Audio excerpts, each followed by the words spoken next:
Hey guys, this is Booligan with Airsoft Retreat, BooliganAirsoft.com, and Airsoft Insider Magazine. Today we're going to take a quick look at the Smith Wesson M&P9C gas blowback pistol manufactured by VFC, available at airsplat.com. Let's go ahead and jump onto the table really quick and take a look at what we've got here. Okay, now we're going to go ahead and take a closer look at the VFC Smith Wesson M&P. Some of the things that you may notice are the engraved trademarks on the slide, both sides, as well as the marking caution capable of firing with magazine removed. You have a small part for a serial number. This is actually placed in the gun by you. Originally there's a little spot that says made in Taiwan. This little piece is included. Some of the features of the gun that you'll notice: the gun is designed largely for ambidextrous use. You have a slide catch release lever located on both sides. Your magazine release button can be rotated by pulling a little pin out, the spring that lets it spring back. It's a spring rod. Taking that out and pushing it through the other side. Like the real pistol, you have the safety trigger system. Just pull it from the top here. You can see it will not go back. You have to pull it completely, which unlocks that little portion. You have a frame rail for mounting accessories. However, the rail is short, so you need to stick with short lights and stuff like that. Your takedown levers here, and we will do a full takedown in a little bit. Some of the other features: you have replica night sights. They are not actually night sights, and you have to place them in the gun yourself. There's a lot of the stuff that comes with the gun that isn't actually installed. You have to kind of install it yourself, but it's really pretty easy. These just get pushed in. They're high contrast with a nice white outline, but they do not illuminate. There's no tritium or anything like that. As part of the takedown, in just a second, we'll take a look at how to switch out the interchangeable back straps, as well as how to take the gun down and adjust the hop up and everything else. One thing that's a nice feature of this gun is the ability to switch out the back strap. It comes with 3 different interchangeable back straps, and it can easily be done without tools. Release the magazine. You rotate this back plug 90 degrees and kind of wiggle it out. Get you to pull that off. New back strap. Locate the small notch in the frame. Slide it forward. And I gotta wiggle it back on. There you go. Easily interchangeable back straps. The included magazine is made of metal. Has kind of a textured finish on it, which frankly needs to wear off for the gun, or for the magazine to slide smoothly out of the gun. Has this nice little extended base here for your pinky. You'll notice this is a very short framed gun. Pinky kind of hangs off the bottom. With that, it's much more comfortable to shoot. Magazine holds 14 rounds and is easily able to be loaded. Pull that down and you can just pop the rounds in there. Very, very easy.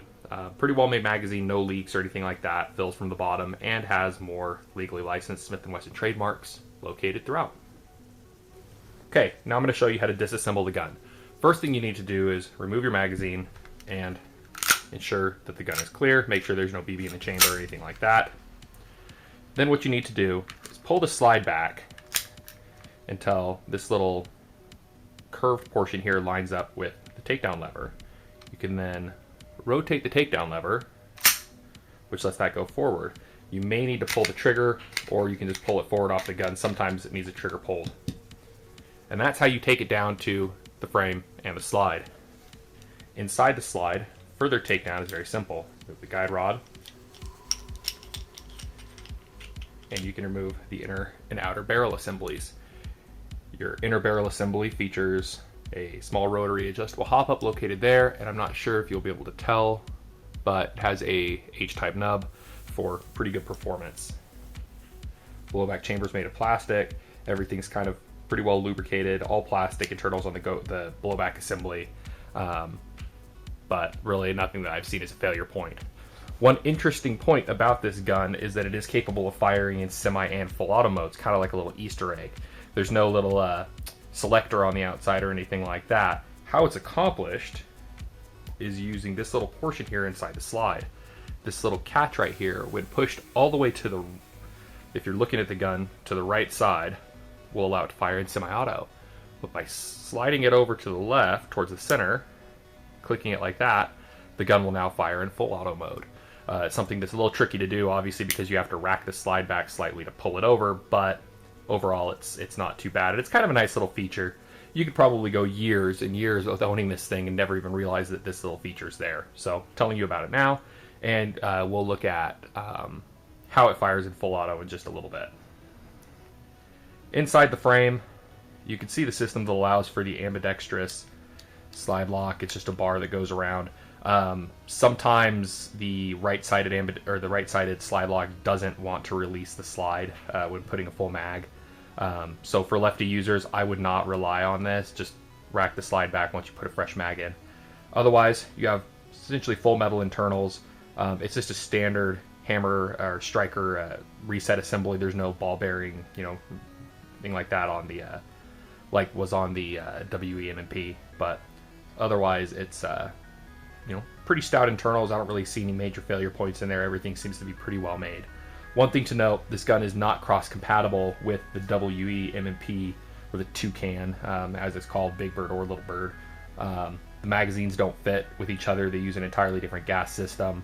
The slides and barrels aren't interchangeable. All the sizes are slightly different. So you can't cross, put parts from one on the other.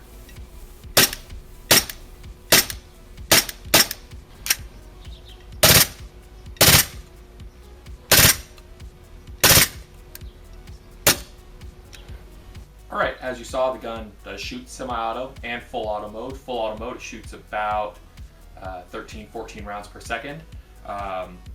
Performance-wise, the gun shoots right around 300 feet per second. My testing, the highest I got was 305, the lowest I got was 295, averaging out right at about 300. Gas economy is pretty good. I got 2 magazines per, 2 BB loads per load of gas. However, towards the end, the blowback was getting a little bit sluggish and my velocity was dropping a fair bit. So count on filling this up with gas every time you fill it up with BBs. As mentioned before, I received this gun through airsplat.com, who has it available priced at about 140 bucks. Includes the multiple back straps, licensed trademarks, everything. Overall, not a bad price for a licensed product that really looks quite close to the real steel item. So, as always, thanks for watching. Be sure to check out my full reviews on Airsoft Retreat and BooliganAirsoft.com. And remember, July 9th, check out Airsoft Insider Magazine, available in a store near you. Thanks for watching.